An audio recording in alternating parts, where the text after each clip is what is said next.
Hey there, are you looking to create a home library for your child and you're trying to organize the books and you want to create a simple space but not sure how to do it? Well, we are about to dive in and how to do just that, plus promote early literacy too. My name is Rhina, a Montessori teacher, here to help you grow in your parenting and homeschool journey. So let's dive in. So we are actually inside of my classroom. We are in the library / peace corner. As I said, I am a Montessori teacher, so we do have a little peace corner in our classrooms, and I'll go over just in very briefly what that means. But I wanted to share with you how the system works in creating a little library for children in our classroom, because I thought that it would be so helpful for parents to know that themselves so that you have the early literacy in mind when setting it up. So first, think about placement. Where is the best place for this home library? You want to set it up in an area that is not going to be highly distracting. You could set up the home library in different areas, like the playroom and the bedroom as well. And if you have a main library in your house that you want to store most of the books and still have a few other books in the other two areas, you could do that too. It's just a matter of, again, making sure that when it is time to read, that there are no distractions around so that your child is able to concentrate and really dive into the reading experience with you. All right, so let's discuss what the Peace Corner / library, what that means, right? So the Peace Corner basically is a little area where children get to go and relax and to defuse, especially if they're having a challenging moment, behavioral moment, right? They can go there and just kind of defuse. And then, the teacher can come and redirect the child when they have calmed down and discuss how to basically learn from the experience and move forward. The Peace Corner also serves for kind of learning how to be a more compassionate and mindful individual, basically. And so we just have a few components out in our Peace Corner. There is not much that really goes into it, and there is a variety of ways that you can do it.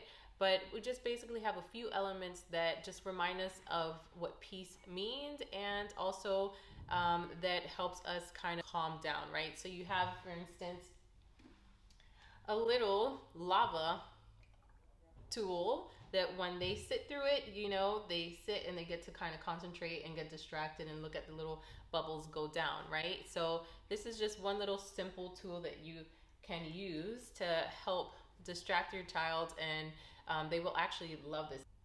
Then we have something like a little peace symbol, a plant they can take care of. So these emotion cards help us understand what our different facial expressions look like when we have different emotions, silly, sad, upset, frustrated.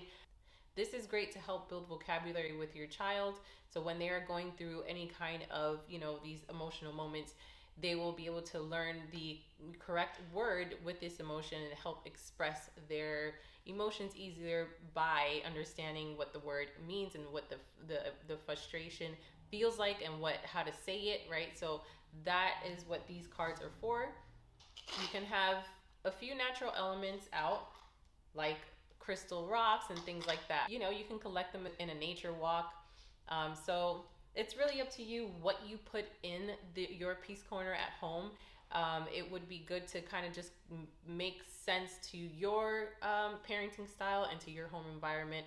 But again, the idea is just to basically have things in the space that helps your child feel relaxed and to help them connect with their emotions and build their vocabulary through that as well. One fun thing that I love to have out are finger puppets. You can have large puppets and you can have finger puppets, depending on your child's age. If you have a little one at home, maybe the larger puppets are probably better because they can easily put their hands through it. Their fingers won't fit, of course, but at least they can imitate you and practice trying to tell the story with the puppet.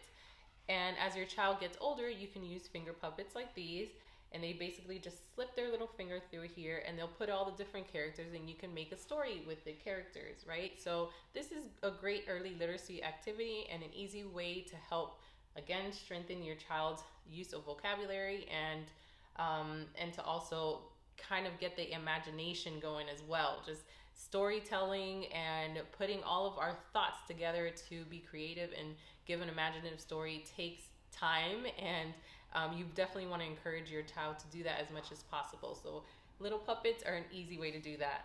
Next is the kind of furniture that you have out, and when you are setting up the home library, try to think of like a little comfortable space that you can do this. As far as the furniture that you choose, it's up to you. Just think about a cozy area, right? There's lots of children's furniture out there as far as cushions and seating that you can choose. Just make sure it's something that makes sense for your space and that is comfortable for your child. Next, you want to think about the bookshelf. There are so many kinds of bookshelves that you can choose, but just think about this. If you are choosing a bookshelf, think about something that's really simple. Again, your child does not necessarily have to have all of their books out in order for them to gain the benefits of early literacy skills. So as far as a bookshelf, it's really up to you what you choose. Just make sure that it is accessible for your child. It's easy for them to get to. So that way you can indirectly build independence. That means that they can clean up after themselves. Who doesn't want that? So in order for your child to clean up on their own, the space must be simple. That way it is an attainable goal for them. If you have a bookshelf at home and you're like, look, this is what I got to work with, it's a tall, big shelf, and this is all that I can do, fine.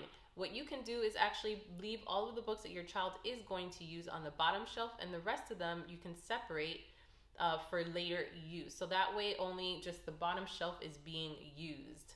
If you choose not to have a bookshelf and prefer something like a basket, that's great, but just make sure that the basket is low enough so that the books peek out so your child can see them and always feel invited to take out the books on their own. So some ways to help keep it simple is by rotating the books.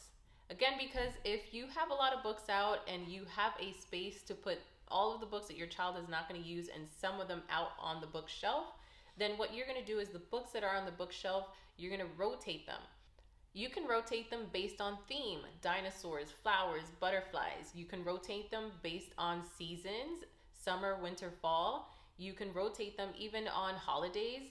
It's really up to you, especially if you're homeschooling. You can really go all out in creating something that makes sense for your child and for the curriculum that you're following. When you are rotating, try to make sure that you are keeping a balance of fiction books and nonfiction books out. If your child is, let's say, in preschool and up. If you have a toddler or baby at home, then for sure you want to have a very simple bookshelf out, but you want to have board books out and books with textured and cloth books, things like that, that is age appropriate. When you have a preschooler and up, then again, think about books that is age appropriate for them. So make sure that the text in the stories that you have out aren't very long. They are, lengthy enough to keep your child's interest, but not to disinterest them. And if you happen to have books that have a long text inside, let's say a nonfiction book that talks about frogs, right? So you want to have the book out, but it has a lot of information about frogs. You can still have it out. Your child can still flip through the pages and you can go through the information in different times. But just remember that your child is going to have these books out. You're going to read them with them, and then they are going to take them out on their own. So a lot of times they like to flip through them and kind of recreate the whole storyline that you read to them. So when you have a super long story, it's kind of hard for them to have that repetition. So just try to, again, think about that and have books out that aren't so lengthy to keep your child engaged. For beginner readers, especially you homeschoolers, if you want to have a few books that your child is currently practicing to read, you can certainly have those out in your home library. That is actually a great way to encourage practicing their skills that they are currently learning.